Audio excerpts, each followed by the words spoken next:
Sir मेरा college INC से नहीं, कोई दिक्कत नहीं बेटा।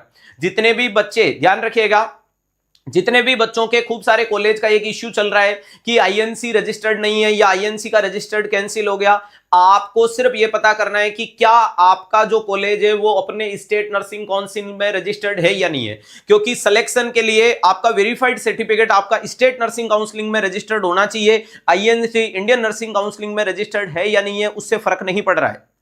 टिल टुडे, आज तक तो फर्क नहीं पड़ रहा है, आगे भविष्य में कोई गाइडलाइन आएगी उस टाइम चर्चा करेंगे। तो जितने भी बच्चे, जितने भी आप लोगों, आपके जूनियर खूब सारे कॉलेजों से आपको फोन करते होंगे कि बॉस यार अपनी कॉलेज का रजिस्ट्रेशन कैंसिल हो गया, ये हो गया, तो बस ये पता करो कि अगर आपका स्टेट नर्सिंग काउंसिल में रजिस्ट्रेशन है तो आपको घबराने की जरूरत नहीं है। और अगर वो भी रद्द हो गया तो आपको सावधान होना पड़ेगा, सतर्क होना पड़ेगा, उसके लिए आपको आगे की क्या प्रतिक्रियाएं हैं वो आपको देखनी पड़ेगी। लेकिन इंडियन नर्सिंग काउंसिल का कोई मतलब नहीं है कि आपका रजिस्ट्रेशन कैंसिल हुआ या नहीं हुआ। समझ में आ गया?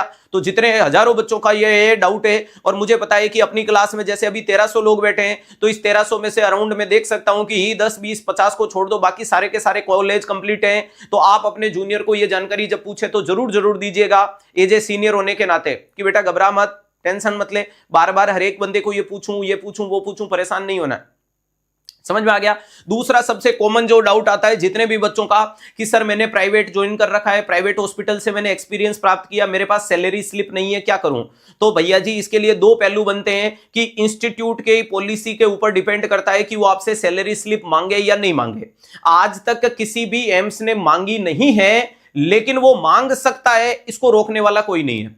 समझ पा रहे हो मेरे पूरे वाक्य को? तो जितने भी बच्चे जिन्होंने पहले ज्वाइन कर ली उनका तो कोई सॉल्यूशन दूसरा देखा जाएगा या सोचा जाएगा, लेकिन अगर अभी जो प्रेजेंट सिनेरियो में जितने भी लोग प्राइवेट में जॉब कर रहे हैं वो अपने अस्पताल के मेंटर, एचआर वगैरह से जरूर मिले और उनको बोले कि हमें सैलरी स्लिप प्रोवाइड कराएं, क्योंकि वो सैलरी स्लिप ही होगी जो कंफर्म करेगी कि क्या आपने वास्तविकता में वहां काम किया या नहीं किया। तो दूसरा जो सैलरी स्लिप के नाम पे जितने बच्चों का मैसेज आ रहा है उनके लिए मैंने नीट एंड क्लीन बोल दिया, अभी तक तो किसी ने नहीं मांगी। आप अपना डीबी कराने चाहिए, एम्स दिल्ली में जा रहे हो, आप अपना डीबी कराने किसी एम्स में जा रहे हो, तो वो आपसे अभी तक एक उसके लेटर पेड पे सर्टिफिकेट के रूप में एक्सपीरियंस मांग रहे हैं, उससे ज्यादा नहीं मांग रहे। दूसरा स्टेप ये होता है कि जब डीबी करवाते हो तो वो जो इंस्टीट्यूट जहां आप ज्वाइनिंग करने जा रहे हो वो एम्स आपके उस हॉस्पिटल में कॉल करके पूछ सकता है कि फलाना फलाना लोग काम करता नहीं करता था।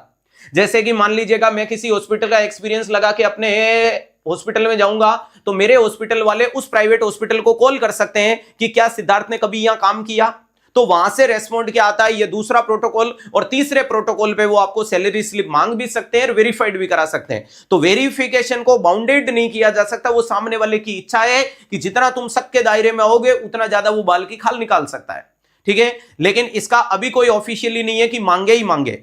समझ पा रहे हो? तो जितनों के पास चाहिए सैलरी स्लिप है या नहीं है, फॉर्म भरो, तैयारी करो, सिलेक्शन निकालो, ये उस टाइम देखा जाएगा जिस दिन डीवी होगा। अगर है आपके पास पॉसिबल तो लेके चले जाना, और जब नहीं है तो फिर बिना नहीं के चले जाना, देखते हैं जो भी होगा। बस ज्यादा से ज्यादा क्या है, ज्वाइनिंग से पहले स्टेटस मत लगाना कि मैं सेलेक्ट हो गया, ताकि बिना फालतू का ओवरबर्डन नहीं बढ़ेगा, ठीक है। तो अब ये दोनों तीनों चीजों के इतने लंबे मैसेज मत डाल बेटा, मैंने जो जो पॉइंट बोलने थे वो आपके लिए नीट एंड क्लीन तरीके से बोल दिए। अब अपन वापस अपनी पढ़ाई पे आते हैं। ये यूनिवर्सल जो प्रॉब्लम्स थी उनको मैंने डिस्कस किया।